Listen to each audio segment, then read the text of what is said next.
Yo les gars, c'est Alban Crypto, j'espère que vous allez bien. Aujourd'hui on se retrouve pour une nouvelle vidéo qui va se concentrer principalement sur Bitcoin.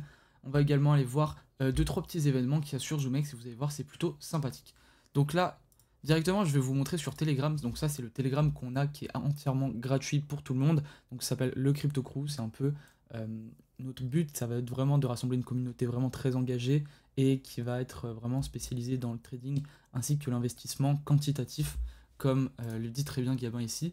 Et c'est vraiment sa spécialité. Moi, c'est plus tout ce qui va être trading, comme vous pouvez retrouver sur toute ma chaîne YouTube. Également, si vous allez dans annonces ou dans général, j'ai posté cette vidéo-là qui montre et regroupe vraiment qu'est-ce qui se passe sur Zoomex actuellement. Donc, je vais vous l'expliquer un peu mieux que ça en allant directement ici. Hop. Donc, plus globalement, vous avez un événement de trading qui est disponible pendant une durée limitée qui va faire en sorte d'avoir 20 personnes dans une équipe. Donc ça va être l'équipe du Crypto Crew. Et le but, ça va être de vraiment faire le plus gros PNL.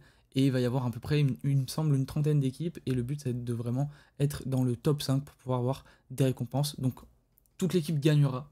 Et bien sûr, vous avez même des réductions pour que vos trades soient encore plus rentables.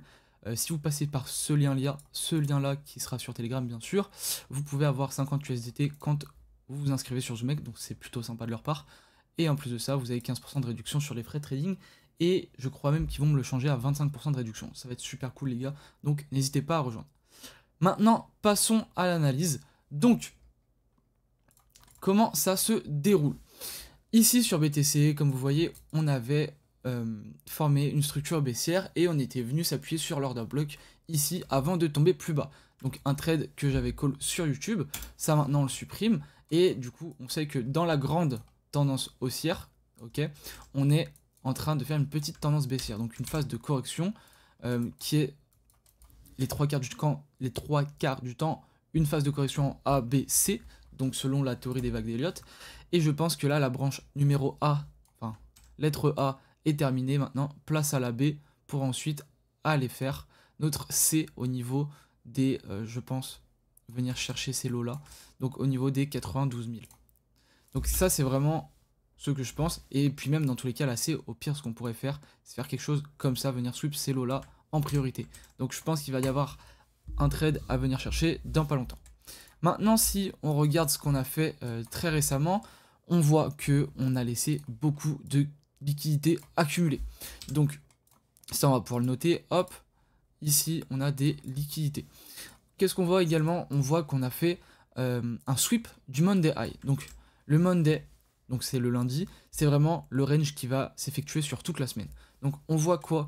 On voit qu'on a fait, qu'on avait ce range-là, donc ici plus ici, qu'on a d'abord cassé par le haut, qu'on accumule beaucoup de liquidités, et je pense que ce qui va se passer, ça va être tout simplement quelque chose de comme ça. On va venir sweep, on va venir chercher cette fair value gap là, parce qu'on n'est pas venu la toucher encore. Donc on vient chercher cette fair value gap, hop, on vient chercher les liquidités, et ensuite on retombe au niveau des targets que je vous ai montré juste avant. Donc ça c'est vraiment le plan des jours à venir, et donc on finirait par sweep ce Monday low, ce qui est vraiment l'objectif de cette semaine, je pense. D'autant plus que si on regarde en un peu plus haut de time frame, vous voyez que on a beaucoup de liquidités qui sont accumulées. Vous voyez, on pump en marge d'escalier et on corrige jamais. Et à chaque fois, en fait, si vous voulez, pour faire un vrai bull run, pour vraiment faire une montée qui soit saine et qu'on n'ait pas des trop grosses corrections, ce qu'on fait, c'est que on monte en escalier, donc les acheteurs achètent trop vite et les vendeurs n'ont pas le temps de se placer. Ensuite, on accumule, comme ça les vendeurs ils peuvent se placer, etc. Et ensuite, bam, ce qu'on a, vu qu'on est en bull run, vu qu'on est en phase haussière, on a un sweep pour aller dégager tous les vendeurs et aller plus haut. Sauf que là, et même tous les acheteurs, tout simplement en fait. Je suis complètement bête, je vous l'ai pas dit. Donc voilà, là, vous allez avoir des stop loss de gens qui longuent à fond, hop, on vient les chercher et on va plus haut. Et c'est ça vraiment la pattern ultime. Là, on a clairement pas ça. Ici, en fait, on a juste à enlever ce trait et on va plus haut. Donc toutes les personnes qui placent leur stop loss se font jamais SL au final. Donc on a vraiment beaucoup de liquidités à aller chercher. Et ça 3 fois de suite. Donc la première fois, la deuxième fois, la troisième fois. Est-ce qu'on va aller ici? Je pense pas.